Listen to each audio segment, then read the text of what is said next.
Easter, a time for fake grass, plastic eggs, these things, chocolate bunnies, and people dressed as bunnies.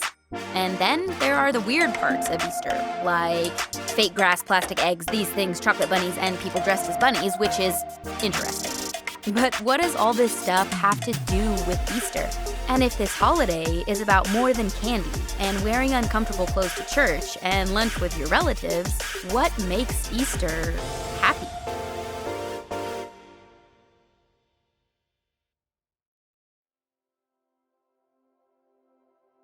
Hey everyone, my name is Emily. Is there anyone in here who actually likes Peeps? Likes Peeps? You know those little so-called marshmallow chicks and bunnies that show up every Easter? This might just be me, but those things do not bring me a lot of Easter happiness. I seriously gag at the sight of them, and feeling the texture of them is even worse. Despite how I feel about them, for some reason grocery stores load up with them around Easter time. It's like a bunch of Peep-themed haunted houses. And what's crazy is the week after Easter, you see people rush to the store because they're half off. Seriously? What do you even do with that many Peeps? Every year around this time, I feel like I'm in a personal war against Peeps, especially because everyone in my house loves them. Meanwhile, Peeps are taking over my pantry, causing me to turn against my family. Why? Because I'm the only one who sees how disgusting these creatures are. Okay, maybe I'm being a little dramatic. Peeps have never caused me to turn against my family. Peeps have never made me feel all alone and on my own. But there are some things in life that have made me feel like I'm on my own. I bet you could think of a few yourself. When I was a kid, my parents moved our family across the country because of a job change. I started in a new school, moved into a new house, and moved away from the only friends I had, all within a couple of weeks. Thankfully, I was only 10 when this happened, and I adapted pretty quickly to the change. But there was a definite feeling of loneliness there for a while. And that wasn't the only time I felt that. Whether I was on my own, making certain decisions, standing by certain beliefs, or dealing with doubts and fears and feeling like I was the only one who had them, I have definitely had seasons of feeling alone. At this point in your life, I'm sure you have too. Maybe it was because your family moved, your friend group changed, or you lost a friend, a breakup, certain decisions that no one else seemed to understand, a question, feeling, or doubt that you had and you felt like nobody understood you, especially your parents. I think we all know what it feels like to be on our own. And this is different than experiencing independence or freedom, isn't it? This on your own feeling is more like loneliness, fear, uncertainty, and anxiety all wrapped up into one. And when we feel like we're on our own, we start to believe things that seem to be true in the moment but generally aren't. Maybe we think that nobody understands us and probably never will, or that we'll never get through what we're facing, or that we don't have enough strength to make it on our own. Or we become more afraid and isolation only intensifies it. Here's what's tough about loneliness. Statistically speaking, almost half of Americans feel alone. Now, I have to admit, sometimes being alone is cool. I'm an introvert, so I can spend long periods of time on my own and really enjoy it. But there's a difference between being alone and feeling alone, isn't there? There's a difference between alone and lonely. And when it comes to loneliness, our generation is flooded with it. And that sense of loneliness has contributed to a rise in things like anxiety, self-harm, depression, even suicide in our culture. Why? Because loneliness tends to make us feel hopeless. Think about it. When we feel alone, we tend to feel overwhelmed by our situations, our circumstances, our feelings, our pain, or our confusion. And here's what's crazy about that. Loneliness feels so bad because I don't think God wired us that way. I'm saying we were created and wired for close relationships. You and I were never meant to carry the weight of what we feel, experience, or worry about on our own.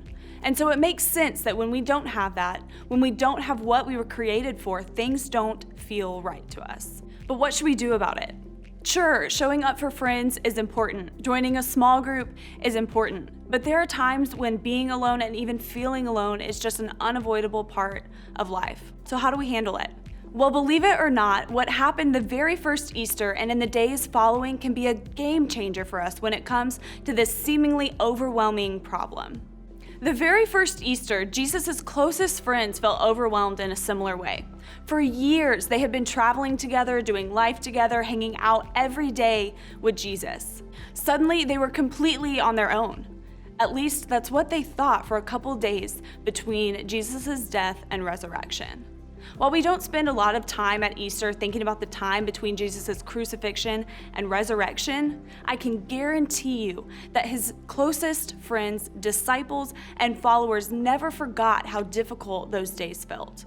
You see, Jesus' closest friends and followers had walked away from jobs, family members, finances, and safety just to follow him. And then he died. The future they imagined for their leader, their country, and themselves disappeared. Just like that, everything changed.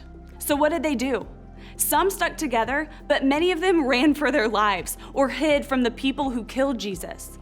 They had no clue what was going to happen next. We know how the story ends, but at the time, they didn't. So imagine their surprise and relief at seeing Jesus alive again. That is, until Jesus left again. Yes, you heard me right. Jesus died, came back to life, and then left again. But this time, their response was completely different. One of the ways we know what happened with Jesus is a document written down by a doctor named Luke, who investigated the whole thing. In fact, there's a second document where Luke recorded exactly what happened with the Jesus followers after Jesus died and came back to life. He recorded their acts, and so we call that document the Book of Acts, even though it's more like a letter than a book. According to Luke, when Jesus left a second time, his followers didn't seem to think that they'd be left alone again. In fact, it wasn't until after Jesus left a second time that Christianity really took off and began to change human history forever. We'll get to the rest of what Luke said, but before we do, I want to look at another document written by one of Jesus' good friends, John. John remembers that before Jesus was crucified, he told his disciples that he was going away, but they didn't get it at the time. This is what he said in the final meal with his disciples before he was arrested. But in fact, it is best for you that I go away. Jesus actually told his disciples that it would be better for them if he left. But why? Well, Jesus continues, because if I don't, the advocate won't come. If I do go away, then I will send him to you. Jesus said that in order for the advocate to come, he had to go. The term advocate usually refers to someone who helps, comforts, and defends others. And the same is true here. This advocate Jesus is referring to is what we call the Holy Spirit. It's basically the Spirit of Jesus among us, even though he's not physically present. He is the one who helps us, comforts us, and gives us wisdom and power beyond ourselves. The Holy Spirit came to earth after Jesus left the earth. Jesus promised that if he left, it would be better for us. Why? Because the Holy Spirit would be there. And once the Holy Spirit arrived, the power and spirit of Jesus could be everywhere, not just in Jesus. And so right before Jesus ascends into heaven and leaves for the second time, he reminds his disciples of what he said during the last meal they had together before he was killed. Yes, his physical body was leaving, but his spirit would remain behind. Check it out. But you will receive power when the Holy Spirit comes upon you, and you will be my witnesses, telling people about me everywhere. In Jerusalem, throughout Judea and Samaria, and to the ends of the earth. Of all the things Jesus could have reminded his disciples of, he chose to remind them that the Holy Spirit was on the way. The Holy Spirit would come and give them power to tell people all over the world about him. In other words, it was a reminder that even though he was leaving, they wouldn't be alone. And guess what? It's exactly what happened. In the days and years to come, Jesus' followers would receive the power of the Holy Spirit to tell people all over the world about him. And today, roughly 1/3 of Earth's population says they believe that message. The Christian movement, started by Jesus and carried on by his first disciples, outlasted things like the powerful Roman Empire, intense persecution from governments and other religions, and then just thousands of years of change. The men and women who Jesus left twice started the greatest movement in human history. Even when their leaders seemingly left, even with their overwhelming lack of resources, even with their perceived powerlessness in the face of the authorities of the day, The Holy Spirit gave them power, even though they seemed powerless. And even though Jesus left, he sent the Holy Spirit to be with them. That meant that even though Jesus wasn't physically there, they would never be alone. Here's the best part about all of this. Jesus' promise was not just for his first disciples. When Jesus promised an advocate who would give us power and be with us, that was true for everyone who would ever believe in him. That means that you and I have access to that very same Spirit. See, Easter is so much bigger than a celebration of something that happened 2,000 years ago. Yes, Jesus' resurrection changed everything, and the resurrection is the center of everything we believe as Christians. But it's also a reminder of his power and presence that are still available to us today. Easter can change everything about how we live our lives right now because of this simple truth. Easter means you're never alone. Jesus' first followers knew what it was like to feel like they were on their own. After he died, it seemed like all their hopes were crushed. They may have even felt like they made a huge mistake by following him. And while I can imagine they loved seeing him come back to life, they were probably surprised when he didn't stay with them. They probably wondered how Jesus not being physically with them could be a good thing. But soon they learned that it was. He left something behind. Actually, he left someone behind, an advocate, his Spirit, which reminded them that they'd never be alone. What if you and I could live with the same assurance and confidence that they did after receiving the Holy Spirit? What if no matter how lonely, how overwhelmed, or misunderstood we felt, we could trust that we're never alone? Let me ask it more directly. What if this is real? What if the literal, actual God who created everything and died and rose again is literally always with you?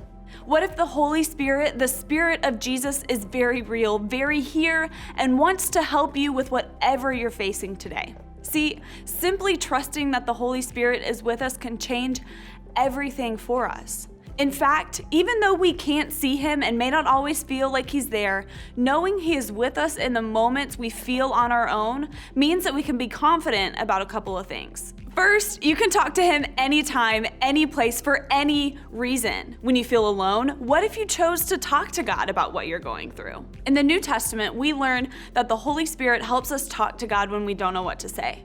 What if the next time you felt like you were on your own, you chose to talk to God about what you're facing or feeling? What would happen if you chose to believe that he hears you and his Spirit is at work in ways that you can't see? Second, you're stronger than you think you are. The odds were stacked against Jesus' first followers. Jesus wasn't there. They were underqualified. The Romans were incredibly powerful. Yet, the movement they carried forward has forever changed the world. That's because they knew that they were stronger than they seemed. They knew that even though it looked like they were on their own, they had God's power flowing in and through their lives. The same is true for you and I. When we face challenges that seem too overwhelming for us, we can be confident that the Holy Spirit's power in us cannot be overcome. We can also be confident that God's power in other believers will be there to support us too. You might feel like what you're facing is too powerful for you, and that may be true, but it is not too powerful for the one that is in you and other Jesus followers around you. Remember, Easter means you're never alone. The power of Easter is that Jesus enabled us to be confident that we'll never be alone again. Why? Because we trust in his Spirit that lives inside of us. In a day and age where so many of us are lonely, this might be the happiest news we've heard in a while. As you head out today, I want you to think about this question. In what area of my life do I feel alone? Then imagine Jesus, the same Jesus who loves you and died for you, looking you in the eyes and saying, "You're not on your own here. We're in this together." Maybe the best news you'll hear this week is you don't have to imagine this. The Holy Spirit makes it a reality, and that's why Easter is so very happy.